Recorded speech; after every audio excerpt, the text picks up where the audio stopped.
عزیزو، نبی کریم صلی اللہ علیہ وآلہ وسلم کی سیرت کا بیان ہم سن رہے ہیں۔ نبوت کے چھٹے سال اللہ وحدہ لا شریک کی خاص عنایت سے مسلمانوں کو حضرت حمزہ اور حضرت عمر بن خطاب رضی اللہ عنہما کے اسلام کے ساتھ بہت قوت حاصل ہوئی۔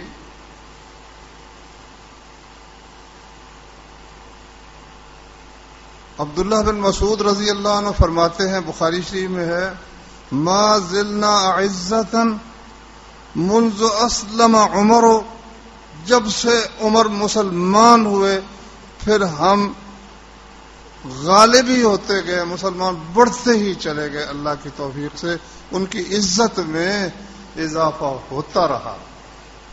لیکن اب کفار اس کو برداشت تو نہیں کر سکتے تھے، اس لیے کچھ لوگ تو ہجرت کر کے چلے گئے تھے، تقریباً 80 مرد اور کوئی 12-14 عورتیں، پہلے کچھ کم پھر بعد میں زیادہ، یہ حبشے چلے گئے تھے۔ وہ میں نے آپ کو سارا واقعہ الحمدللہ تفصیل سے بیان کیا تھا۔ اب جب یہاں تک نوبت پہنچی، کفار برداشت پھر نہیں کر سکے کہ اب تو مسلمان جرأت کے ساتھ، سیرت کی کتابوں میں آتا ہے کہ باقاعدہ مسلمانوں نے مسجد حرام میں حلقے قائم کر کے بیٹھنا شروع کر دیا۔ پہلے تو جرأت نہیں تھی نا کہ وہاں کوئی نماز پڑھ سکے، چھپ چھپا کے پڑھتے تھے۔ تو حضرت عمر رضی اللہ عنہ نے مسلمان ہوتے ہی کہا کہ یا رسول اللہ، ہم حق پر نہیں ہیں؟ کہا بالکل حق پر ہیں۔ تو خواہ زندہ ہوں تب بھی حق پر ہیں، اور اگر مر جائیں پھر بھی حق پر ہی ہیں؟ کہا بالکل حق پر ہے، پھر چھپنا کیسا؟ پھر ایک صف میں حضرت حمزہ، ایک میں عمر بن خطاب رضی اللہ عنہما، یہ جو تھی نا جرأت، دلیری، کفار کو برداشت کیسے ہو سکتی تھی؟ انہوں نے پھر اپنا وہ مشہور ظالمانہ ایک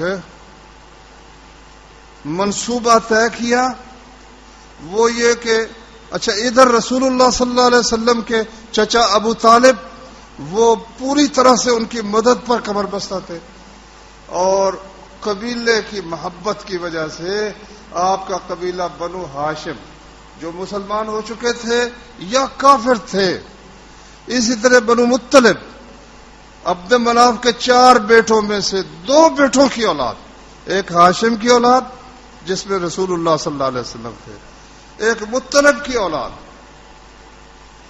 یہ دونوں مسلمان کافر سب کے سب رسول اللہ صلی اللہ علیہ وسلم کی حمایت میں کھڑے ہو گئے۔ کون ہے بھائی ہمارے جوان کو جو پریشان کرے یا نقصان پہنچائے؟ اللہ تعالیٰ نے مدد کے لیے انہیں کھڑا کر دیا۔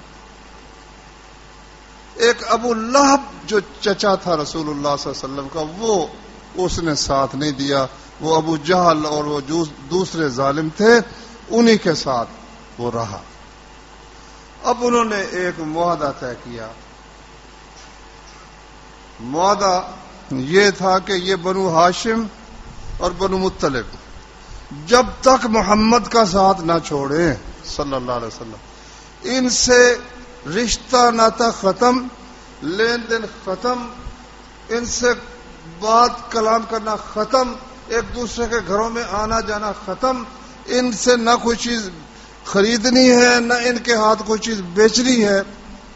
یہ معاہدہ قریش نے کیا۔ ابو جہل ظالم ملعون اور ابو لہب اور اس قسم کے لوگ اس پہ پیش تھے، تو اس کے لیے باقاعدہ انہوں نے ایک عہد لکھا، اور اس عہد کو انہوں نے کعبے کے اندر لٹکا دیا۔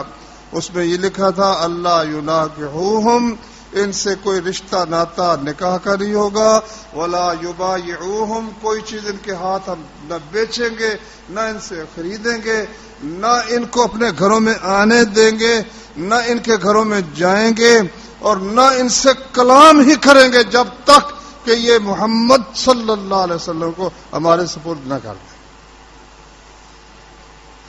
اب ایسی کشیدہ جب حالت پیدا ہوگی، پورا شہر ہی خلاف ہو گیا، صرف 2 قبیلے اور پورا شہر، سارے قریش ان کے خلاف۔ ابو طالب جہاں دیدہ آدمی تھے، انہوں نے کہا بھائی ہمیں کوئی محفوظ جگہ میں سب کو اکٹھے ہو جانا چاہیے، باقاعدہ پہرے کا انتظام ہونا چاہیے تاکہ یکلخت حملہ کر کے ہمیں نقصان نہ پہنچائے۔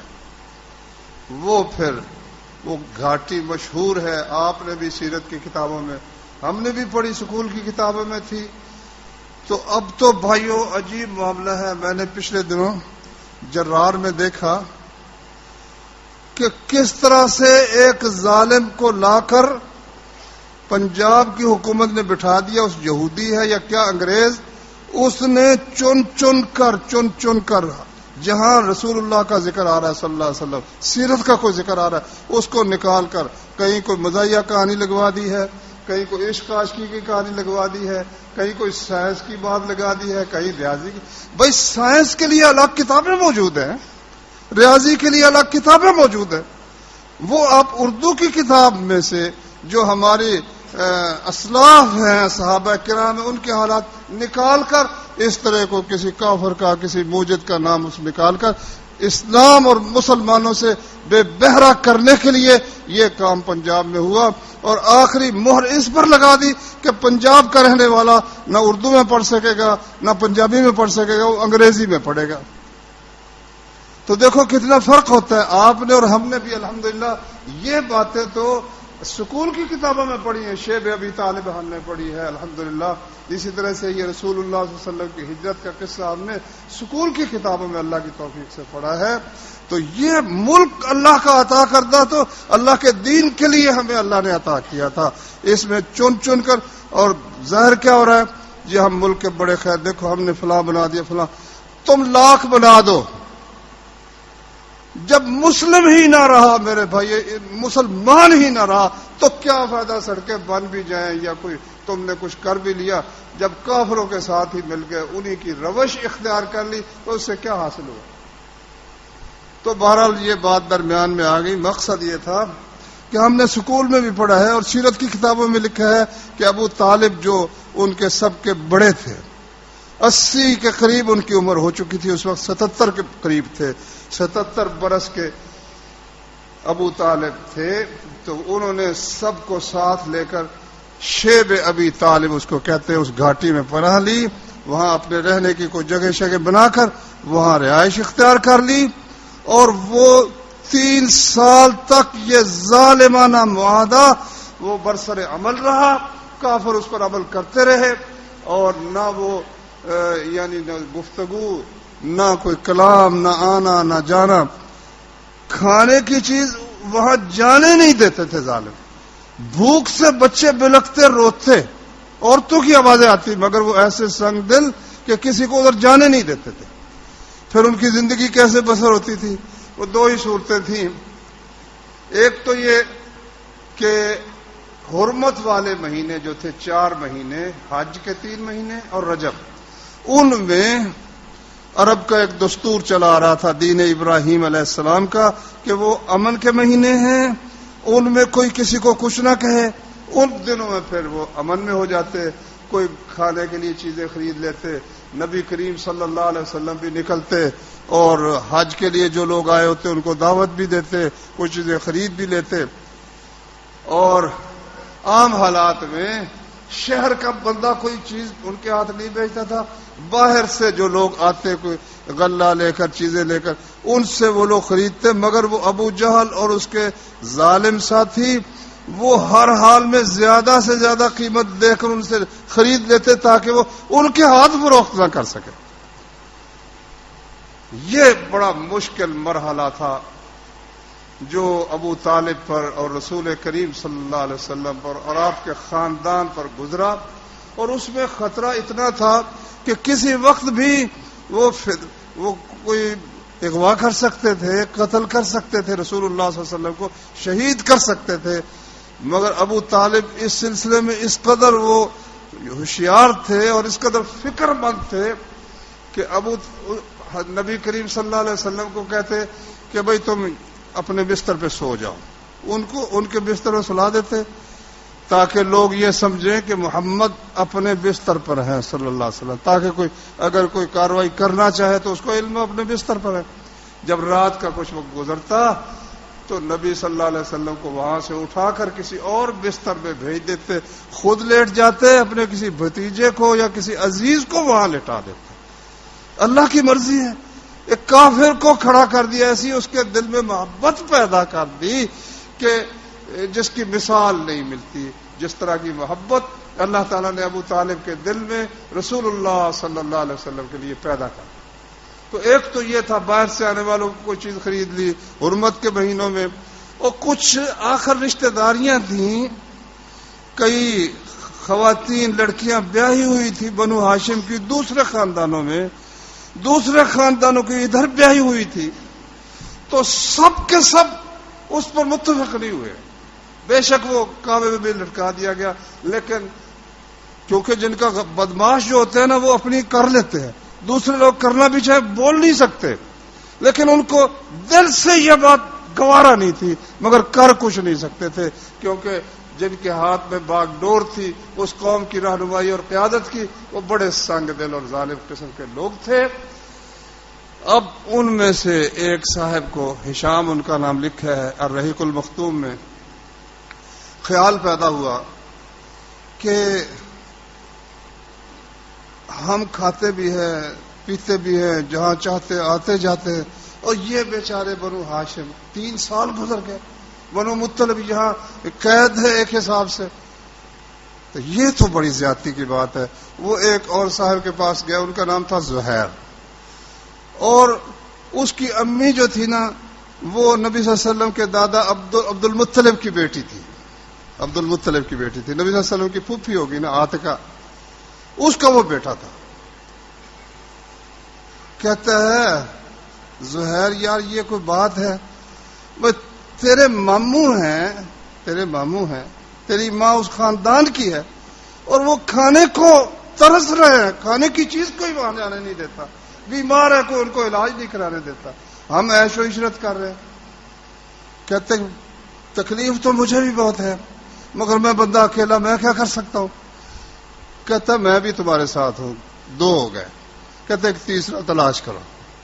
ایک اور صاحب کے پاس گئے، مجھے ان کا نام اس وقت یاد نہیں، اس نے ساری بات سنی، کہتا بات تو تمہاری ہے معقول، مگر میں اکیلا کیا کر سکتا ہوں؟ اس نے کہا نہیں میں بھی ساتھ ہوں۔ اس نے کہا اچھا پھر اور تلاش کرو۔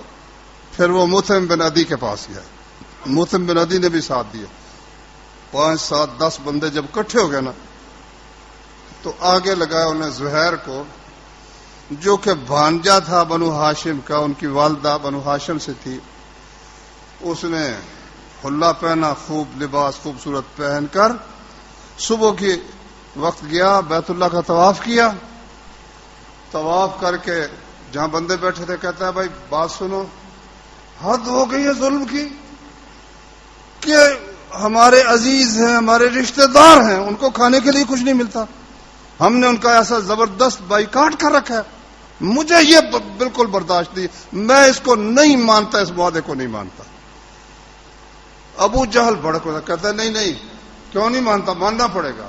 اور دوسرا اٹھا، اس نے کہا نہیں بکواس کرتا ہے تو، ہم اس ظالمانہ نہیں مانتے اس معاہدے کو۔ تیسرا اٹھا، اس نے کہا ہم نہیں مانتے۔ چوتھا اٹھا، اس نے کہا ہم نہیں مانتے۔ 10 بندے کٹے اٹھ کھڑے ہوئے، ہم نہیں ایسے ظالمانہ معاہدے، ہم آج اس کو پھاڑ کر رہے ہیں، ہر حال میں یہ جو تم نے لٹکا رکھا ہے نا اس کو پھاڑ کر رہیں گے، اس معاہدے کو ختم کریں گے، آج اس کے سوا کوئی صورت نہیں ہے۔ ابو جہل کہتا ہے یہ معلوم ہوتا ہے سوچی سمجھی سکیم ہے، سوچی سمجھی سکیم ہے۔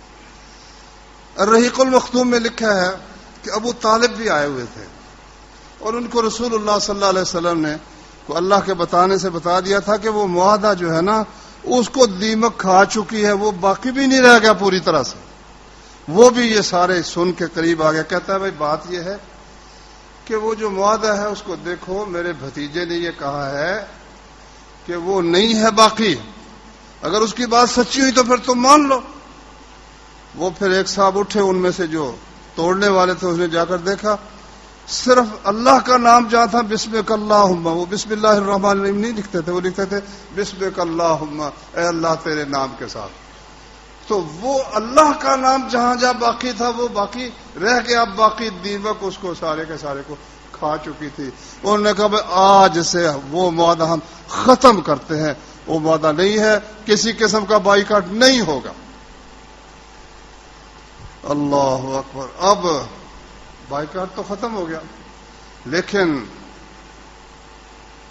قریش کی زیادتیاں، ابو جہل کی اور دوسرے قریش کی رسول اللہ صلی اللہ علیہ وآلہ وسلم پر اور بھی دباؤ بڑھ گیا، مسلمانوں کی بھی سختی آ گئی۔ پھر انہوں نے دیکھا کہ ابو طالب تو اب چراغ سحر ہے، بجھنے والا بوڑھا 80 برس کا آدمی، اور اتنے صدمے 3 سال اکیلا، اس کا ذاتی صدمہ تو نہیں تھا، پوری قوم، اپنے پورے قبیلوں، 2 قبیلوں کا سارا بوجھ اس کی ذات پر تھا۔ وہ اور کمزور ہو گیا، 80 برس کی عمر، اور کمزوری بھی بڑی ہو گئی، بیمار ہو گئے۔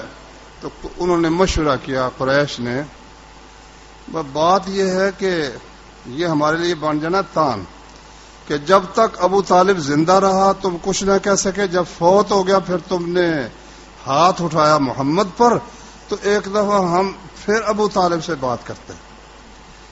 کو 25 آدمیوں کا ایک وفد ان کے پاس آیا، آ کر انہوں نے پھر بات کی کہ بھائی بات یہ ہے کہ یہ قاعدہ ہے لے دے کر سمجھوتے کے ساتھ، کچھ سمجھوتا کر لینا، محمد کچھ نرم ہو جائے، اتنی سختی نہ کرے، کچھ ہم نرم ہو جاتے ہیں تو کٹھے جس طرح کہتے ہیں کسی کا دین چھیڑو مت اور اپنا دین چھوڑو مت، یہ مسلمانوں نے بھی اس کو قابو کر لیا ہے، کسی کا دین چھیڑو مت، چھیڑو کیوں، غلط ہے اس کو کہو غلط ہے، ایک بت پوج رہا کہو اس کو چھوڑو مت، کیوں نہ چھیڑو اس کو کہو بت پوجنا غلط ہے، وہ تو کہنا پڑے گا نا بھائی۔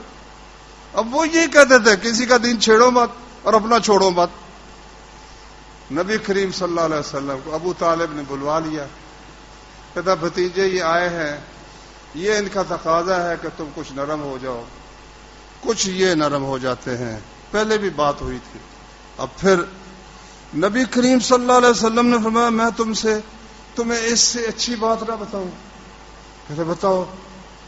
کہتے ایک لفظ ہے، ایک کلمہ ہے، وہ بات کہہ دینا تو عرب بھی ان کے تابع ہو جائیں گے، عجم بھی تابع، پوری دنیا پر ان کی سلطنت ہو جائے گی۔ ابو جہل کہتا ہے ایک کہتے ہو، 10 باتیں کہلوا لو، چلو بولو کیا کہتے ہو؟ ایک بات تم کہتے ہو، ہم 10 باتیں ایسی کہنے کے لیے تیار ہے جن کے کہنے سے عرب و عجم ہمارے تابع ہو جائے، بتاؤ کیا کہتے ہو؟ نے کہا تم کہو لا الہ الا اللہ، پرستش کے قابل، عبادت کے قابل، جس کا قانون چلے گا، جس کا حکم چلے گا، وہ صرف اللہ تبارک و تعالی، نہ لات نہ منات، نہ کوئی سردار، نہ کوئی پارلیمنٹ، نہ کوئی سینٹ، نہ کوئی چیز نہیں۔ حکم چلے گا تو کس کا چلے گا؟ اللہ وحدہ لا شریک کا چلے گا۔ پرستش ہوگی تو کس کی ہوگی؟ اللہ وحدہ لا شریک کی ہوگی۔ اللہ جی وہ سارے نا اٹھ کھڑے ہوئے، اٹھ کے چل پڑے۔ قرآن میں اللہ نے بتایا ہے وَانْطَلَقَ الْمَلَأُ مِنْهُمْ، اٹھ کر چل پڑے، کہتے اَجْعَلَ الْآلِهَةَ إِلَٰهًا وَاحِدًا، اتنے ہزاروں کام ہیں۔ وہ باقاعدہ ایک یونانیوں کی ایک فلسفی چلتی ہے، دیو مالائی ان کا ایک مذہب ہے، یہ محبت کی دیوی ہے، یہ عداوت کی دیوی ہے، یہ جنگ کی دیوی۔ آپ نے بھی سنا ہوگا بعض لوگوں نے ایک دل بنا کر اس کے اندر تیر لگایا ہوتا ہے، یہ محبت کی دیوی ہے جو دلوں کو، نہ سب کچھ ایک اللہ کے ہاتھ میں ہے، کوئی دیوی نہیں، کوئی دیوتا نہیں ہے۔ لیکن مشرک کو یہ سمجھ نہیں آتی، کہتے اتنے کام اکیلا اللہ تعالیٰ، داتا صاحب کا دخل ہی کوئی نہیں، نہ داتا کا کوئی دخل، نہ دستگیر کا دخل، نہ گنج شکر کا، نہ فرید، کسی کا دخل ہی کچھ نہیں۔ اجعل الآلہۃ الہا واحدا، صرف ایک خدا، یہ کوئی بات ہے؟ کام اتنے بے شمار ہیں۔ اور یہ کہتا ہے ایک وَانْطَلَقَ الْمَلَأُ مِنْهُمْ أَنِ امْشُوا، کہتے چلو نکلو، وَاصْبِرُوا عَلَىٰ آلِهَتِكُمْ، اپنے خداؤں پر، حاجت رواؤں، مشکل کشاؤں پر ڈٹے رہنا، کہیں تمہیں پھر مرتد نہ کر دے۔ وہ اس کو مرتد کرنا سمجھتے تھے۔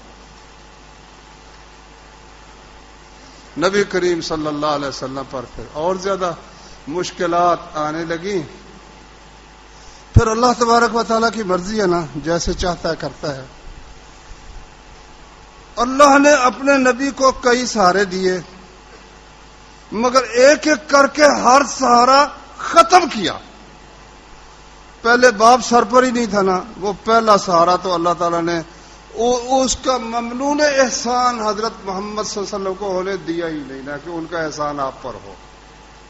پھر ماں تھی وہ فوت ہو گئی، پھر دادا تھا وہ فوت ہو گیا، پھر ہم جو ہے غم گسار تھی، خدیجہ غم گسار تھی ہماری ماں رضی اللہ عنہا، اور چچے نے بڑی خدمت کی۔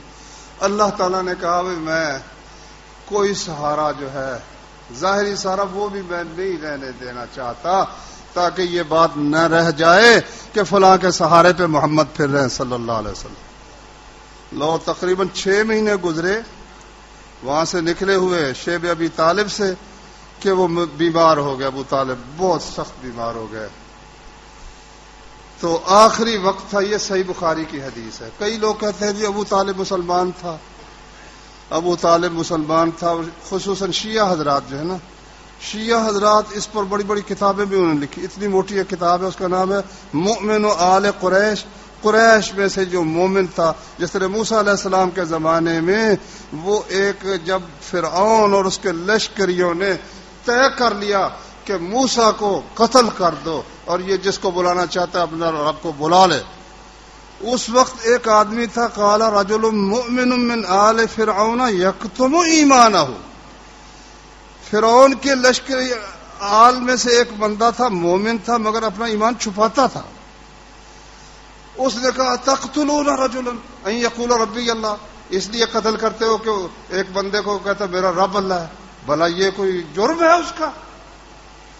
تو وہ کہتے اسی طرح سے ابو طالب بھی مسلمان تھا، اندر سے مسلمان تھا، ایمان کو چھپاتا تھا۔ میں اس بات کو تھوڑا سا وضاحت کرنا چاہتا ہوں، کئی دفعہ مجلسوں میں بات ہوتی ہے تو اس کا علم ہونا ہمیں ضروری ہمارے لیے۔ پہلی بات تو یہ ہے کہ وہ مومن آل فرعون تو وہ قبطی تھا، وہ اسرائیلی نہیں تھا، موسیٰ علیہ السلام کی قوم سے نہیں تھا۔ ابو طالب تو باپ تھا رسول اللہ صلی اللہ علیہ وسلم کا، چچا تھا تو باپ ہی تھا، یہ تو ان کے خاندان سے تھا۔ ایک فرق تو یہ ہے وہ ایک اجنبی خاندان سے تھا اور برسر اقتدار خاندان سے تھا، اور وہ اس وقت تک ایمان اس نے چھپائے رکھا۔ قال رجل مؤمن من آل فرعون یکتم ایمانہ، اس مومن بندے نے آل فرعون میں سے جو تھا اپنا ایمان چھپاتا تھا، اس نے کہا اتقتلون رجلا، تم ایک بندے کو قتل کرتے ہو، یقول ربی اللہ، کہ میرا رب اللہ ہے، وہ یہ کہتا ہے وقد جاءکم بالبینات من ربکم، واضح دلیلیں معجزے لے کر تمہارے پاس ہے۔ اچھا، پھر اس نے 2-4 گفتگو میں فکرے تو کیے، یہ ظاہر کر کے میں بھائی تمہارا ساتھی ہوں، میں مسلمان نہیں ہوں۔ پھر جب فرعون نے اس کی بات سنی نا، کہتا ما اریکم الا ما ارا وما اہدیکم الا سبیل الرشاد، کہتا ہے خبردار سن لو، تمہیں وہ رائے رکھنی پڑے گی جو میری رائے ہے، وہ عقیدہ رکھنا پڑے گا جو میرا عقیدہ ہے، وہ بات درست اور حق ہے جو میں کہتا ہوں، جو تم کہتے ہو یا کوئی اور کہتا وہ غلط ہے۔ جب یہاں تک آیا نا تو وہ جس نے ایمان اپنا چھپایا ہوا تھا نا، 24واں پارہ نکال لو، سورہ مومن نکال لو، پھر وہ کھل گیا۔ اس نے کہا یا قوم مالی ادعوکم الی النجات وتدعوننی الی النار، اور میری قوم تمہیں کیا ہو گیا، میں تمہیں نجات کی طرف دعوت دے رہا ہوں کہ ایمان لے آؤ موسیٰ علیہ السلام پر، اور تم مجھے آگ کی دعوت دیتے ہو۔ سیدھے اس نے پھر کھلم کھلا وہ جو چھپا تھا نا، چھپا اس نے ختم کر دیا، اپنے مسلمان ہونے کا اعلان کر دیا۔ فَسَتَذْكُرُونَ مَا أَقُولُ لَكُمْ وَأُفَوِّضُ أَمْرِي إِلَى اللَّهِ، کہتے ہیں اس کو پتہ چل گیا مجھے چھوڑیں گے یہ نہیں۔ اس نے کہا میں جو تمہیں کہہ رہا ہوں یہ تم یاد کرو گے، وَأُفَوِّضُ أَمْرِي إِلَى اللَّهِ، میں اپنا معاملہ کس کے سپرد کرتا ہوں؟ اللہ کے سپرد۔ اللہ نے فرمایا فَوَقَاهُ اللَّهُ سَيِّئَاتِ مَا مَكَرُوا، اللہ نے اس مومن بندے کو ان کی تمام سازشوں کے برے انجام سے بچا لیا۔ وَحَاقَ بِآلِ فِرْعَوْنَ سُوءُ الْعَذَابِ، آل فرعون کو بدترین عذاب نے گھیر لیا۔ اس سے معلوم ہوا کہ وہ آل فرعون کا مومن ایک وقت تک اس نے ایمان چھپایا تھا. جب موقع یہ آیا کہ موسیٰ علیہ السلام کے قتل کی سازش کا اعلان ہونے لگا پھر وہ نہیں برداشت کر سکا. اس نے کہا میں بھی مسلمان ہوں اور تمہیں کیا ہے بھائی تم. اس نے کیا جرم کیا کیا؟ کہتا رب اللہ رب ایک ہے اور اللہ تبارک و تعالی. تو بھلا بتاؤ بھی ابو طالب نے بھی زندگی میں کبھی یہ بات کہی ہے؟ یہ تو کہا ہے کہ اے محمد جب تک مجھے قتل نہیں کریں گے تم تک نہیں پہنچ سکیں گے. یہ تو اس نے کہا, مدد بھی کی, حمایت بھی کی. مگر یہ لفظ جو تھا نا کلمہ پڑھنا یہ اسے نصیب نہیں ہو سکا. اس میں اللہ کی حکمتیں تھی. اللہ جسے چاہے ہدایت دیتا ہے, جسے چاہتا ہے نہیں دیتا. تو اس لیے یہ کہنا کہ جی ابو طالب مسلمان ہو گیا تھا, اس کے لیے آپ صحیح بخاری کی حدیث پر غور فرمائیں. میں آپ کو وہ سناتا ہوں. مسلم میں بھی ہے, بخاری میں زیادہ مفصل ہے. وہ یہ ہے کہ جب ابو طالب کا آخری وقت آیا تو نبی کریم صلی اللہ علیہ وسلم اس کے پاس گئے. کمرہ وہ اس میں سب سردار, ابو جہل بھی بیٹھا ہوا تھا, عبداللہ بن ربیعہ تھا اور بڑے بڑے سردار بیٹھے ہوئے تھے. اب نبی کریم صلی اللہ علیہ وسلم کی خواہش کہ مجھے ذرا سرانے کے قریب ہو لینے دیں, مگر انہوں نے قریب نہیں ہونے دیا. وہ دروازے کے قریب جوتوں کے پاس جگہ ملی تو نبی کریم صلی اللہ علیہ وسلم نے کہا چچا قل لا الہ الا اللہ. چچا تو لا الہ الا اللہ کہہ لے, لا الہ الا اللہ کہہ لے. احاج لک بہا عند اللہ, میں اللہ کے پاس تیری خاطر جھگڑا کروں گا, بحث کروں گا. یا اللہ میرے چچا نے کلمہ تو پڑھا تھا نا, عمل کی مہلت نہیں مل سکی, فرصت نہیں ملی, موقع نہیں ملا, مگر میرے چچا نے کلمہ تو پڑھ لیا تھا نا. تو کلمہ ایک دفعہ پڑھ دے. احاج لک بہا عند اللہ, تیری خاطر میں اللہ کے ہاں جا کر بحث کروں گا, جھگڑا کروں گا. اچھا ادھر نبی صلی اللہ علیہ وسلم نے یہ کہا, ادھر ابو جہل اور عبداللہ بن ربیعہ کہتے ہیں ترغب عن دین عبد المطلب, ابا کا دین عبد المطلب کا دین, وہ سارے پاگل ہی تھے, وہ سارے گمراہ ہی تھے. یہ جو ہے یہ آ گیا بڑا ہدایت والا, تو اپنے باپ کی جو ملت اور دین ہے اس سے بے رغبتی کرتا ہے. اب نبی صلی اللہ علیہ وسلم کہہ رہے ہیں قل لا الہ الا اللہ, اور وہ کہہ رہے ہیں کہ بھئی تم اپنے عبد المطلب کی ملت سے بے رغبتی کرتے ہو. صحیح بخاری میں ہے کہ آخر اس نے کہا علی ملت عبد المطلب, میں عبد المطلب کے دین پر مرتا ہوں, عبد المطلب کے دین پر مرتا ہوں.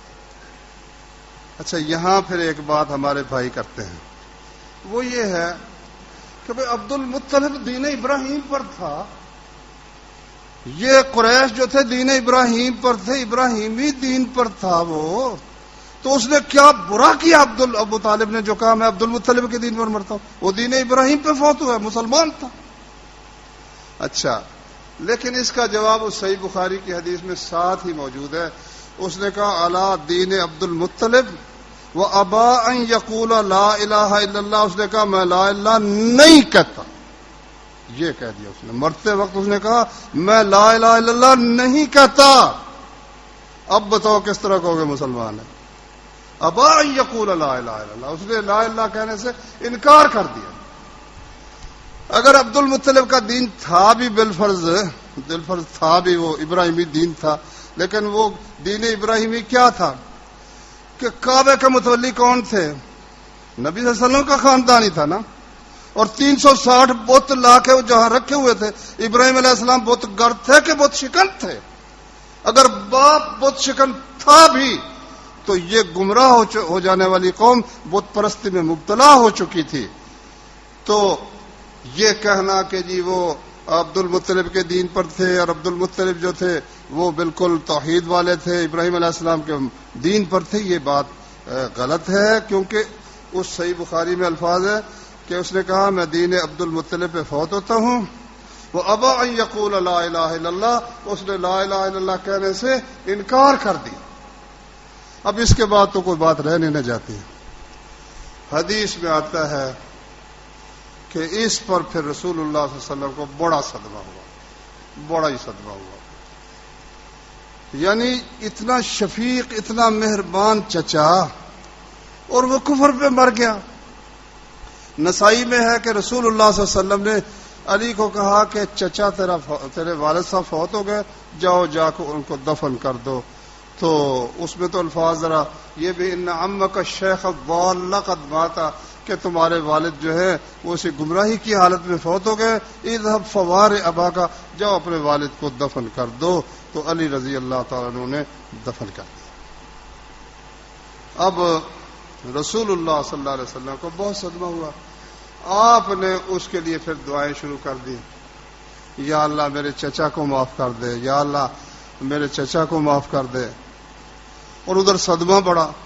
اس موقع پر پھر ایک تو وہ آیتیں اتری ما کان للنبی والذین آمنوا ان یستغفروا للمشرکین ولو کانوا اولی قربا. ہاں یہ بعد میں اتری، یہ مدینے میں جانے کے بعد اتری. پہلے تو اللہ تعالیٰ نے اپنے نبی کو سورہ قصص میں جو مکی صورت ہے آپ کو تسلی دینے کے لیے یہ آیت نازل فرمائی. فرمایا انک لا تہدی من احببت. اے نبی آپ جو فکر مند ہو رہے ہیں، پریشان ہو رہے ہیں، غم زدہ ہے کہ میرا مہربان اور شفیق چچا کفر پہ مر گیا، ایمان کیوں نہ لا سکا، تو یہ آپ کا اختیار نہیں ہے. کسی کو ایمان عطا کر دینا آپ کا اختیار نہیں ہے. انک لا تہدی من احببت، جس سے تجھے محبت ہو تو اس کو ہدایت نہیں دے سکتا. ولیکن اللہ یہدی من یشاء، اللہ جسے چاہتا ہے ہدایت دیتا ہے. وہو اعلم بالمہتدین، اس کو پتہ ہے زیادہ پہ کس کو ہدایت دینی ہے کس کو ہدایت نہیں دینی. بھائی دائیں بائیں دیکھو، جو سوئے میں تھوڑا سا ہلا دو، 2-4 منٹ کی بات ہے، زیادہ لمبی نہیں ہے. اچھا اب اللہ کی بے نیازی دیکھو، سبحان اللہ، کمال حیرت ہوتی ہے. اللہ کے رسول صلی اللہ علیہ وسلم کی بڑی شان ہے، کوئی شک نہیں، مگر اللہ کی شان کوئی نسبت ہی نہیں. بھائی کجا خالق کجا مخلوق، خالق و مخلوق میں کوئی نسبت ہی نہیں. جنگ احد میں نبی کریم صلی اللہ علیہ وسلم کو اس جنگ احد کے قریب 2-3 واقعے ایسے ہوئے کہ بڑا ہی صدمہ ہوا.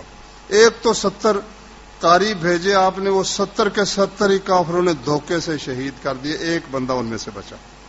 اور ایک جنگ احد میں 70 شہید ہو گئے رسول اللہ صلی اللہ علیہ وسلم کے ساتھی، اور آپ کا دانت بھی شہید ہو گیا، ٹوٹ گیا، کندھے پہ زخم آیا، سر کے، سارا واقعہ آپ نے سنا ہے. بخاری شریف میں ہے اور مسند احمد میں نام آئے ہیں کہ نبی صلی اللہ علیہ وسلم پورا اتنا غم ہوا کہ 1 مہینہ مکمل دعائے قنوت کرتے رہے. بعض حدیثوں میں آتا ہے 5 نمازوں میں کرتے تھے، ظہر میں، عصر، مغرب، عشاء، یعنی رکوع کے بعد اٹھ کر دعا کرتے. اللہم لعن، یہ ہے بخاری میں ہے، چند آدمیوں کے نام لے کر بددعا کرتے، لعنت کرتے. مسند احمد میں ان کے نام بھی آئے ہیں. یا اللہ ابو سفیان پر لعنت کر، یا اللہ حارث بن ہشام پر لعنت کر، یا اللہ صفوان بن امیہ پر لعنت کر. چند نام لے کر جو زیادہ ہی موذی تھے نا، جنہوں نے نہایت دکھ پہنچایا نبی کریم صلی اللہ علیہ وسلم مسلمانوں کو، ان کا نام لے کر پورا 1 مہینہ 5 نمازوں میں نبی صلی اللہ علیہ وسلم بد دعا کرتے، یا اللہ ان پہ لعنت کر. اب اللہ کی بے نیازی دیکھو، اللہ نے آیت نازل فرمائی، فرمایا لیس لک من الامر شیء او یتوب علیہم او یعذبہم فانہم ظالمون. اے نبی اس معاملے میں سے تیرے ہاتھ میں کچھ بھی نہیں ہے، میری مرضی ہے، میں چاہوں ان کو ایمان کی دولت دے دوں، چاہوں تو ان کو عذاب دے دوں، تیرا کام نہیں. وہ سارے ہی مسلمان ہو گئے. ابو سفیان بھی مسلمان، ابو جہل کا بھائی حارث بن ہشام بھی مسلمان، صفوان بن امیہ بھی مسلمان. جن جن کے نام لیتے تھے نا، یا اللہ ان پہ لعنت کر، 1 مہینہ 5 نمازوں میں بد دعا کی، سب کو اللہ نے ایمان کی دولت دے دی. اور ساتھ کیا فرمایا، لیس لک من الامر شیء، نبی تیرے ہاتھ میں ہدایت نہیں ہے، ہمارے ہاتھ میں، جس کو چاہے ہم دے. اور سگے چچا کے متعلق دعائیں کرتے رہے، یا اللہ میرے چچا کو ہدایت دے دے. جب کفر پہ فوت ہوا، صدمہ ہوا، تو اللہ نے کیا فرمایا، انک لا تہدی من احببت، تو جس سے محبت رکھے تو اس کو ہدایت دے دے، یہ تیرا کام نہیں. ولیکن اللہ یہدی من یشاء، اللہ جسے چاہتا ہے ہدایت دے. تو یہ جو کہتے ہیں کہ نگاہ مرد مومن سے بدل جاتی ہے تقدیریں، یہ تو بھائی اللہ کے ہاتھ میں۔ اچھا، جب یہ آئی نا آیت کہ آپ ہدایت نہیں دے سکتے، تو پھر نبی صلی اللہ علیہ وسلم نے کہا سأستغفر لک ما لم انہ عنہ، جب تک اللہ مجھے منع نہ کرے نا، میں چچا تیرے حق میں دعا تو کرتا رہوں گا، یا اللہ میرے چچا کو معاف کر دے، غلطی ہو گئی معاف کر دے۔ پھر اللہ تعالیٰ نے سورہ توبہ میں یہ آیت نازل فرمائی، فرمایا ما کان للنبی والذین آمنوا ان یستغفروا للمشرکین ولو کانوا اولی قربی من بعد ما تبین لهم انہم اصحاب الجحیم۔